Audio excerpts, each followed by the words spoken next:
মূল মাবনা আর মাবানি, মানে ইসলামের মূল বুনিয়াদ যেটা, ইসলামের বুনিয়াদ সম্পর্কে ইমাম নববী রাহিমাহুল্লাহ তিনি 40টি হাদিস নিয়ে এসেছেন। আল্লাহ তাআলারই কি হুকুম, তিনি আল্লাহ তাআলা ইচ্ছে করলেন কিছু কিছু কিতাব ইমাম নববীর 40 হাদিস। পৃথিবীতে বর্তমান দেশের সংখ্যা যদি 113 হয়, জাতিসংঘের অধীনে অন্তর্ভুক্ত, আরব 10-12টা আছে, সব মিলে 200 এর মতো দেশ। একজন আলেম যদি পৃথিবীর যে কোনো দেশে থাকুক, মুসলমান দেশে আছে, কথার কথা ভারত হিন্দু রাষ্ট্র হইলেও ভারত থেকে হাদিসের যে খেদমত হয়েছে সে খেদমত কিন্তু সৌদি আরব ওই সময় করতে পারেনি। তখন এখন অবশ্য আলহামদুলিল্লাহ এ ব্যাপারে আবার এগিয়ে গেছে অনেক দূর। শরহ আল আরবাউন আন নববিয়্যা, আল আরবাউন ফি মাবানি আল ইসলাম, ইসলামের বুনিয়াদ সম্পর্কে 40টা হাদিস, ও কাওয়াইদুল আহকাম, ইসলামের কায়দা যেটা বলি, নিয়ম নীতি এ সম্পর্কে আল্লাহর কি হুকুম। আর মাঝখানে ব্র্যাকেট লেখা আছে আল আরবাউন আন নববিয়্যা, মানে 40টা হাদিস, ইমাম নববীর 40টি হাদিস। ওনার নাম হচ্ছে লিল ইমাম আবু জাকারিয়া ইয়াহইয়া ইবনে শরফ আন-নববী। ইয়াহইয়া হলো ওনার নাম, ওনার পিতার নাম হলো শরফ আন-নববী গোত্রের। উনি মৃত্যুবরণ করেছেন, এখানে এটা পড়তে আমার চোখে দেখে না, রাহিমাহুল্লাহ, তা দিয়ে তুওফিয়া, এই সবসময় যদি আরবিতে তা দেখেন কারো জন্য, তাইলে হলো তুওফিয়া 676 হিজরিতে তিনি ইন্তেকাল করেছেন। 676 হিজরিতে, ইমাম ইবনে তাইমিয়ারও আগে। তো ওনার এই 40টা হাদিস আল্লাহ তাআলা কবুল করেছেন। কত হাদিস আমরা বলি, কত কিছুই করি, আমার একটা বই হয়তো আমার ফ্যামিলি জানে, আর 10 জনে জানে, 15 জনে। ওনাদের এই খেদমতটুকু আল্লাহ তাআলা ইচ্ছে করেছেন গোটা পৃথিবীতে ইমাম নববীর আল আরবাউন নববী, যখনই কোনো শিক্ষক, ভালো শিক্ষক মুহাদ্দিস হবে, উনি বলবেন যে ও ইমাম নববীর 40 হাদিস সম্পর্কে বলেছে। আমাদের সৌভাগ্য, আমরা ইমাম দাওয়া শেখ মোহাম্মদ ইবনে আব্দুল ওয়াহাব রাহিমাহুল্লাহ, ওনার আল উসুলুস সালাসাকে আমরা শেষ করতে পেরেছি, এবং আলহামদুলিল্লাহ আমরা খুঁটে খুঁটে অনেক বিষয়ে আলোচনা করেছি। আজকে আমরা শুধু ইমাম নববীর, তাহলে ওনার মৃত্যুটা আরিফ বলেছে ওনার জীবনী সম্পর্কে একটু বিস্তারিত যাওয়ার জন্য, দেখি এটা পরবর্তীতে সময় করতে পারি কিনা। এখানে নিচে লেখা আছে মা জিয়াদাতে ইবনে রজব আল হাম্বলি, ইবনে রজব রাহিমাহুল্লাহ, উনি ইন্তেকাল করেছেন, তা দিয়ে লেখা আছে 795-তে। তাইলে ইমাম নববী হলেন 676, আর 795 থেকে 676 বাদ দিলে কত হবে? যাই হয়, তত কম না, 100 বছর পরে ইবনে রজব আল হাম্বলি তিনি সেখানে মা জিয়াদা কিছু ওনার সরা আছে, সেটা তিনি আলোচনা করেছেন। এখানে কিছু কথা লেখা আছে, এগুলো আপনাদের দরকার নেই। এটা হলো যারা ছাপছে, আন নুসাখ আল মুতামাদা ফি তাহকিক হাযাল মাতান, নুসখাটা সম্পর্কে বলছে। এটা হলো যারা বই ছাপছে এই পৃষ্ঠায় তাদের কথা, কোন কোন নুসখা কোত্থেকে আসছে। এখানে সর্বপ্রথম একটা হাদিস, আল হাদিসুল আউয়াল, প্রথম হাদিসটাই আমরা একটু পড়ে যাব, পরে বিস্তারিত আলোচনা করব, যেহেতু আমি আজকে সময় বেশি দিতে পারবো না। আব্দুর রহমান পড়ো। عن أمير المؤمنين أبي حفص عمر بن الخطاب رضي الله عنه قال عمر بن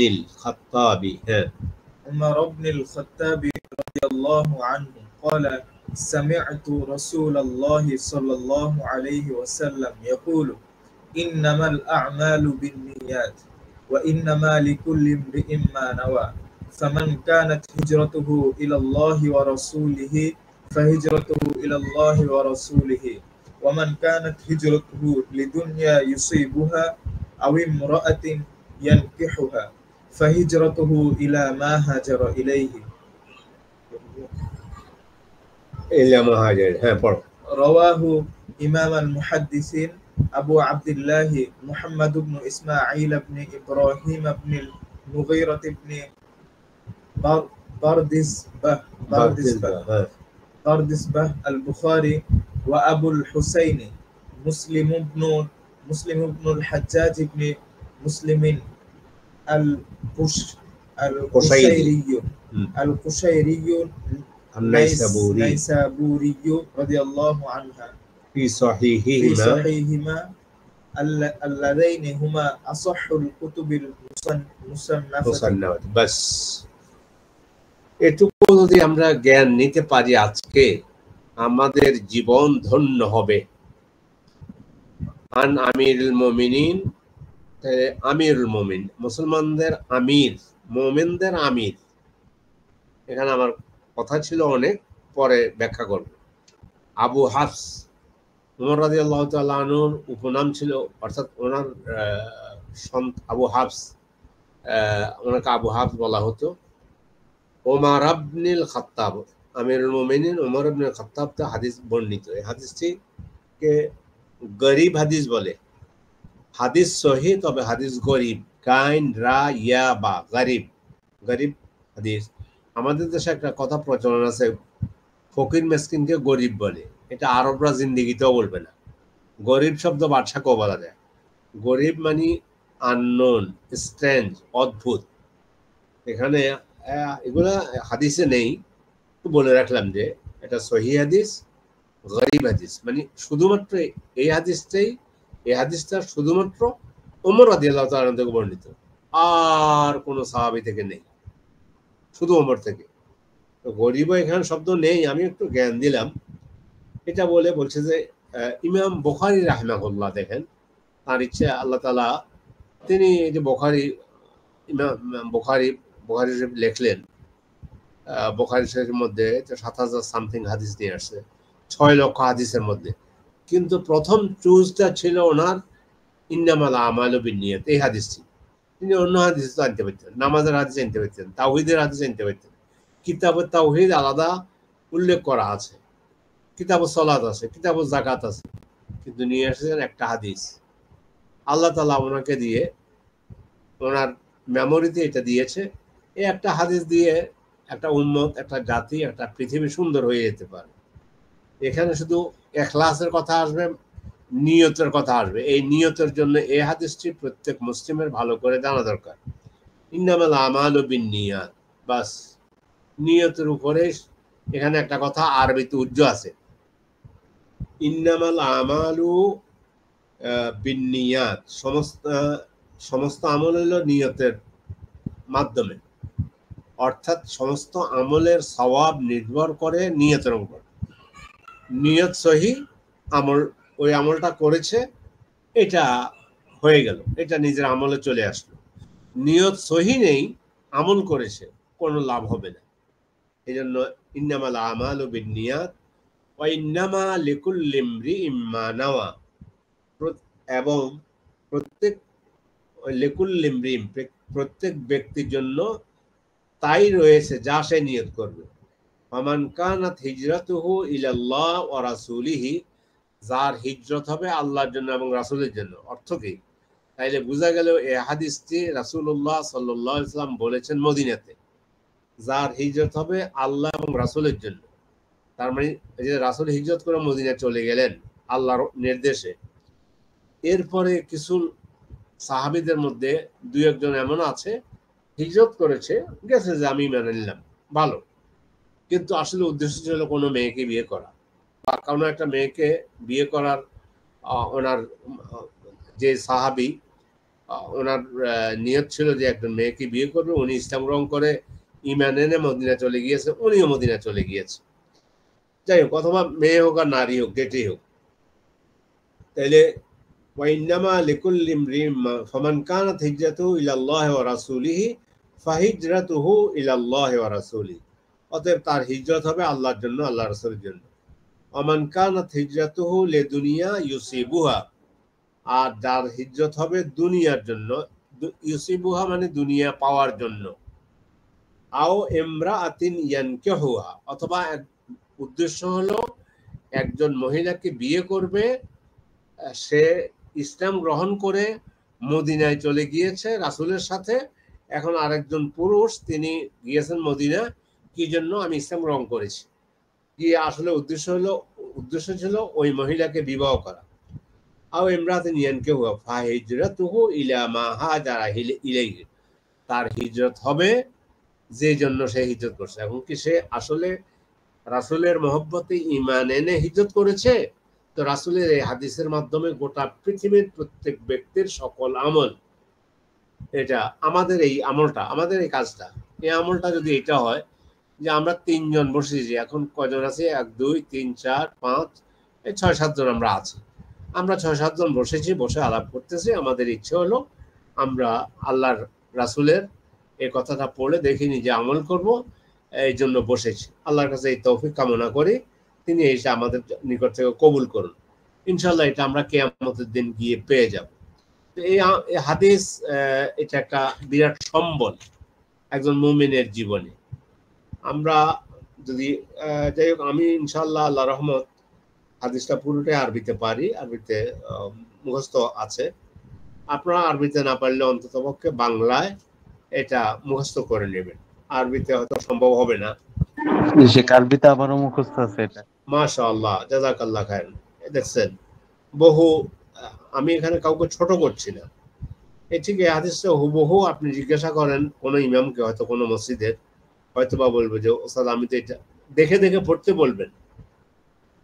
আমি ওনাকে ছোট করতেছি না, আপনাকে বড় করতেছি না, এমনি বলছি আর কি। অনেকেই আছে ইমাম, কিন্তু হয়তো বা সহি করে আরবিতে পড়তে পারবে না।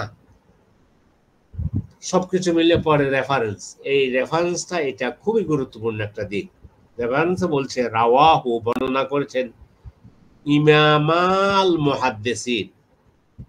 ইমাম আল ইমামানে যদি বলতো তাহলে আলিফ লাম লেগে, তাহলে 2 ইমামে, আসলে ইমামা মুহাদ্দিসিনদের মধ্যে 2 ইমামে এই হাদিসটি বর্ণনা করেছেন। এখন ওই 2 জনের কথা বলতেছেন। একজন হলো আবু আব্দুল্লাহ, মানে ইমাম বুখারীর কথা বলছে। ইমাম বুখারীকে ওনার উপনাম ছিল আবু আব্দুল্লাহ, আর মোহাম্মদ হলো ইমাম বুখারীর নাম। আমরা ইমাম বুখারী বলি, কিন্তু অনেকে জানে না যে ওনার নাম কি। ওনার নাম মোহাম্মদ ইবনে ইসমাইল, ওনার পিতার নাম ইসমাইল। ইবনে ইব্রাহিম, ওনার দাদার নাম ইব্রাহিম। ইবনে আল মুগীরা, ওনার দাদার নাম হলো ইবনুল মুগীরা। ইবনু বারদেজবা আল বুখারী, বুখারার। দেখেন আল্লাহ তাআলা এটা যে সত্য দিন ইসলাম, এই দিনের খেদমত রব্বুল আলামিন হাদিসের মধ্যে, এটা নিচে লেখাও আছে, মানে কোরআনের পরে মুসলিম দুনিয়ার নিকট সবচেয়ে নির্ভরযোগ্য কিতাব হচ্ছে বুখারী। তো ইমাম বুখারী এই কমা দিয়ে ও আবুল হুসাইন, এখন গেল আবুল হোসেন বলতে ইমাম মুসলিমের উপনাম হলো আবুল হুসাইন। মুসলিম হলো ওনার নাম, আলিফ লাম ছাড়া। মুসলিম ইবনু আল হাজ্জাজ, হাজ্জাজ হলো ওনার আব্বার নাম। ইবনু মুসলিম, ওনার দাদার নাম মুসলিম। আল কোরাশি, বংশ হলো আল কোরাশি। আর নাইসাবুরি, নিসাবুর যেটাকে আমরা বলি, এগুলো এখন পারস্যের মধ্যে, একসময় রাশিয়ার অধীনে ছিল। তো দেখেন কোথায় ইমাম বুখারী, আল্লাহ ওনাকে কবুল করেছেন রাসূলের হাদিসের জন্য। ইমাম বুখারীর কাহিনী আছে, ইমাম বুখারী স্বপ্নে দেখেছেন রাসূলুল্লাহ সাল্লাল্লাহু আলাইহি ওয়াসাল্লামের গায়ের মধ্যে মাছি উঠতেছে। এখন এটা স্বাভাবিকভাবে আমরা বলতে গেলে ভাবলাম যে কি একটা কথা, রাসূলের গায়ে মাছি উঠতেছে, কিন্তু স্বপ্নের তাবির না জানলে কিছু বলবো না। কিন্তু উনি দেখেছেন যার কাছে বলেছেন তিনি স্বপ্নের তাবিজ জানতেন বলে বলছেন তোমাকে দিয়ে আল্লাহ তাআলা রাসূলের হাদিস মানে হাদিসকে সহিহ হাদিসগুলো আল্লাহ তাআলা তোমার মাধ্যমে সংরক্ষণ করাবেন। আচ্ছা, আল হাজ্জাজ কোশারি আল নাইসাবুরি ফি সহিহিহিমা সহিহাইহিমা, একটা সহিহ বুখারী সহিহ মুসলিম। এই জন্য এখানে অনেকগুলো কথা ছিল। আগামী ক্লাসে একটু আপনাদেরকে এগুলো আর ইয়ে করার জ্ঞান দেওয়ার চেষ্টা করব আমাদের কাছে যেটুকু আছে। মানে তাদের দুই সহিহ গ্রন্থে হাদিসে উল্লেখ করেছেন আল্লাযাইনে হুমা আসাহুল কুতুব আল মুসান্নাফা, আসমানের নিচে জমিনের উপরে কোরআনের পরে মুসলিম উম্মার নিকট দুটি গ্রন্থ সবচেয়ে বেশি সহিহ। ইবনে মাজাহ তো সহিহ হাদিস আছে, আবু দাউদ সহিহ হাদিস আছে, তিরমিজি সহিহ হাদিস আছে, নাসাই তো সহিহ হাদিস আছে। এই জন্য আগে আমরা কুতুবুস সিহা as-সিত্তা বলতাম। এটার উপরে ইনশাআল্লাহ আগামী সপ্তাহে আল্লাহ যদি বাঁচিয়ে রাখে আমরা আলোচনা করব। আল্লাহ রহমতের উপর নির্ভর করে বুঝাই দেব ইনশাআল্লাহ। এই জ্ঞানগুলো নিতে পারলে আপনাদের ভালো লাগবে যে আমরা তো আলহামদুলিল্লাহ একটা ক্লাস থেকে আলেমানা কথা নিতে পারবেন। নোট করবেন। আমার হলো দেখি আমরা 40টা হাদিসও পড়বো। সম্ভব হলে হাতে কলম এবং নোট খাতা রাখবেন, নোট করবেন। আল্লাহ আপনাদেরকে তৌফিক দান করুন। আমরা আজকে এই পর্যন্ত পড়েই আমি মনে করেছি 9:15 পর্যন্ত আলোচনা করব। এখন 9:22 বেজেছে। তো আমরা এখানে আজকে তাহলে একটা হাদিস পড়লাম, আলহামদুলিল্লাহ শুরু করলাম। জি বলেন। একজনের মুখে হাদিসটা কি 42টা স্যার? আবার বলো।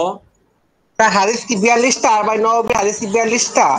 না, কেন 42টা? উনি 40টা লিখছেন, 42 কোত্থেকে আসছে আগামী ক্লাসে বলবো। আজকে এই পর্যন্ত বিদায় নিচ্ছি। আসসালামু আলাইকুম ওয়া রাহমাতুল্লাহি ওয়া বারাকাতুহু। ওয়া আলাইকুম আসসালাম ওয়া রাহমাতুল্লাহি ওয়া বারাকাতুহু। শায়েখ আজকে ব্যস্ত আছেন, ওই চলে যাবেন, তাই আগামী ক্লাসে পুরো বর্ণনা সহিত ক্লাস হবে, সমস্যা নেই ইনশাআল্লাহ। ভাই এটা আর আগের ভিডিওটা ভাই একবারই দিয়ে দেন। হ্যাঁ দিচ্ছি, সমস্যা নেই। আসসালামু আলাইকুম। যারপর ভাই গ্রুপে দিয়ে দিন আমাদের। ঠিক আছে।